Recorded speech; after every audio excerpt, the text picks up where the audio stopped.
Welcome back to World Gone Weird, everyone. I'm your host, ready to dive into another week of, well, weirdness. Buckle up, buttercups, because this week's a doozy. We're going to unpack some sustainability events and some innovative spray cans, because nothing says saving the planet like more aerosols. Sustainability events, right. Another excuse for elites to fly around the world on private jets, pat themselves on the back, and then fly home. Mission accomplished. Meanwhile, the rest of us are stuck sorting our recycling and feeling guilty about plastic straws. I'm inherently skeptical of anything that smacks of performative activism. Come on, Jimmy, you're being a bit harsh. I mean, sure, there's probably some virtue signaling involved, but these events can also be really important for sharing ideas, building connections, and pushing for actual policy changes. I always try to look for the positive impact, and I really believe people are trying to make a difference. The intent is commendable, Otto, but we need to rigorously assess the actual impact. What are the quantifiable metrics? Are emissions being reduced? Are ecosystems recovering? We can't rely on good intentions alone. We need to apply scientific scrutiny to the data, to the outcomes of these policies, and to these new technologies that claim to be sustainable. Okay, settle down, Professor Science. Let's talk specifics, shall we? This article lists the top 10 sustainability events of 2025. We've got everything from the World Conference on Climate Change in Vienna to EarthX in Dallas. Sounds thrilling, though. I'm immediately suspicious of anything involving Texas and the environment. Anyone want to bet how many gas-guzzling SUVs are in the parking lot EarthX? I'll take that bet and I'll raise you. Texas is oil country. Those types of sustainability events are generally sponsored by some major player in the fossil fuel industry. It's marketing. They put up solar panels on their corporate headquarters to look good while drilling for oil as fast as they can and selling to the highest bidder. Well, but think about it. Having those companies at the table, even if it's just for PR, is better than excluding them completely, right? Maybe they'll actually hear something that makes them rethink their practices or find some new angle to make change. Possibly, Otto, but influence and perspectives must be carefully examined.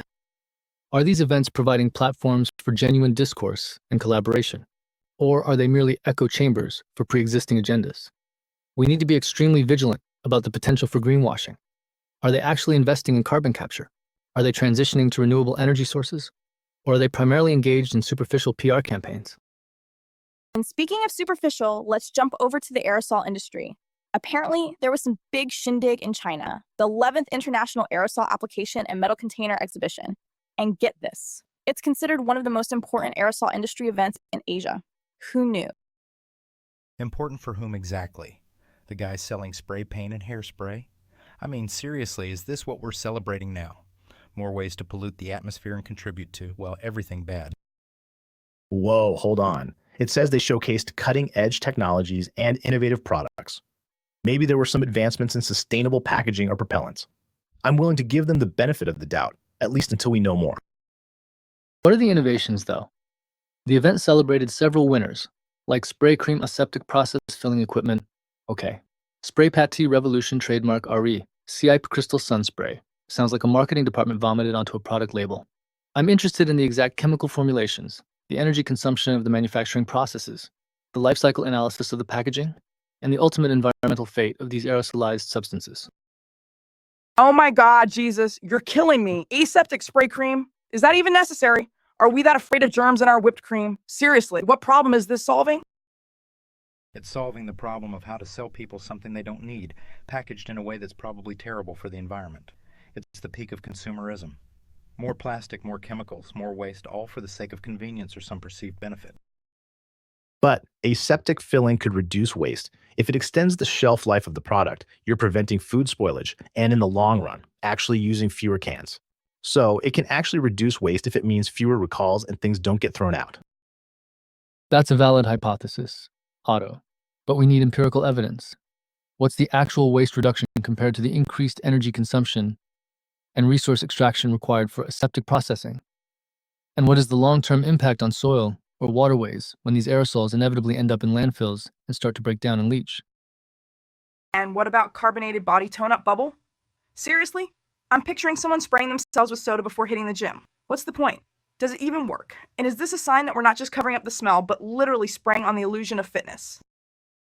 It's playing on insecurities, that's what it is. Preying on people's desire to be thin or attractive with some snake oil product. If it's bubbly, it must be working. I'm sure that somewhere someone will use that to perpetuate harm onto themselves, and it's all packaged with pretty lies and half-truths. Well, maybe there's some new technology behind it. Like, maybe the carbonation helps with absorption of some beneficial ingredients or something? I'm willing to research. Absorption through the skin. That's physiologically plausible, but the efficacy is what needs rigorous testing. And the question remains, what are the long-term effects of repeatedly applying these chemicals to the skin? Are there endocrine disruptors involved? Are there potential carcinogenic effects? And what about the propellant itself? Is it a potent greenhouse gas? Okay, you're officially bumming me out, Jesus. Let's lighten things up with some calendar events, shall we? Apparently, February 2025 is packed with important days. We've got Union Budget Day, World Wetlands Day, and, wait for it, National Golden Retriever Day. National Golden Retriever Day. Okay, now I'm convinced the world is actively trying to distract us from the real issues. I guess as long as everyone's focused on giving their dogs belly rubs, we can all ignore the looming climate catastrophe. While acknowledging the value of emotional support animals, let's consider the carbon footprint of pet ownership, the food production, the veterinary care, the waste disposal. Everything has some sort of scientific cause and measurable effect. Is there a way to responsibly meet the needs of the animals and be responsible stewards of the environment as well? You know, it's interesting when you put it that way. It's easy to want a pet. It's cute and fluffy. It makes you feel good. I'm probably not considering the long-term impact to the environment because they are always a net negative to all things green. It's all connected, the consumerism, the distractions, the environmental degradation. It's a system designed to keep us consuming, distracted, and ultimately powerless to change anything. And I'm really tired of it. I think the point is if everyone's distracted, they can pass any budget they want or make any changes without people caring. I think we can find a middle ground here, guys. Budget day is something we need to pay attention to. I get excited to learn about where the budget goes. And also, take a moment to appreciate the simple things in life, like golden retrievers.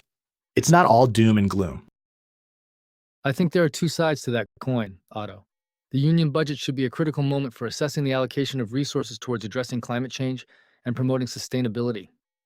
But how much of the budget goes towards fossil fuel subsidies versus renewable energy development? What specific provisions are in place to support conservation efforts and mitigate environmental damage? It's about holding our leaders accountable to concrete action. It's not whether it exists, it's the quality. Yeah, and speaking of accountability, let's not forget about the Delhi legislative elections also happening in February. Because nothing says environmental progress is like politicians. I'm sure they'll promise a bunch of things to get votes. Another popularity contest where the winner gets to make decisions that impact everyone, regardless of whether those decisions are actually good for the people or the planet. I'm betting it's for the people who line their pockets the most. It's an opportunity to elect people who care. Don't be so cynical. If you engage with the system, you can help elect better leaders, or even run yourself. Being proactive and helpful can make a change. I am very optimistic about the future. Engaging with the political process is essential, Otto, yes. And as a scientist, my responsibility is to ensure that we're basing our decisions on empirical evidence and not on ideological dogma. But the track record of politicians on environmental issues is, shall we say, less than stellar. Promises get broken, regulations get watered down, and the needs of corporations often take precedence over the needs of the planet and its people. It all stems from an underlying problem, and you just keep covering up the symptoms. Well, I'm feeling super inspired right now. Thanks, guys. Anyone else craving some aseptic spray cream and a carbonated body tone-up bubble? Pass. I'd rather just go for a walk in the woods, if there are any woods left by 2025. I'll pass too. I don't want to contribute to the problem. Let's try to encourage people to think about the decisions they make and to make better ones. I'm still optimistic and excited for the future. I'd opt for rigorous scientific analysis over unsubstantiated consumer products. What are the alternatives and better solutions? And how can we educate people to ask these critical questions themselves? Well, folks, that's all the weirdness we have time for today. Join us next week when we tackle the pressing issue of, I don't know, competitive cheese sculpting? Because apparently nothing is off limits in this world gone weird. Cheese sculpting? Seriously? I'm out. It sounds kind of neat. People put their hearts into it. Have a great week, everyone. Let's approach everything, including cheese sculpting, with a critical and analytical mind. Are there ethical concerns related to the dairy industry? And do they apply to these practices? Until next time. Bye, y'all. Oh, And I was just reading about some new research into aerosol microphysics. Apparently, the size distribution and chemical composition have significant impacts on cloud albedo. But that's for another show, I think. You are incorrigible. Really. Goodbye, everyone. Before we go, I have to ask, does anybody else get the feeling that we're just rearranging deck chairs on the Titanic? I think there are more of us trying to build lifeboats these days, Jimmy. Have hope. Lifeboats are fine, but let's also investigate the structural integrity of the ship and the trajectory of the iceberg. It's multifaceted. And that's my cue to exit stage left. Good night, folks. Don't forget to recycle or, just move to Mars. Either way. Think global, act local. Have a good one, guys. Be rigorous. Be skeptical. Be informed. Goodbye. Don't trust anything you hear, and only half of what you see. Ooh, dramatic. All right, for real this time, bye. Hold on. I just had an epiphany. If we could engineer self-replicating, never mind. Too far down the rabbit hole. Goodbye. He'll be here all week, folks. Tip your waitresses, try the veal. We're out. Is it too late to order pizza? Make it veggie. And consider the nutritional profile, the sourcing of the ingredients, and the environmental impact of its production and delivery. All right, now I'm done. Okay, someone get him away from the microphone. Good night. And I'm out. I'll order. Good night. I rest my case. World gone weird.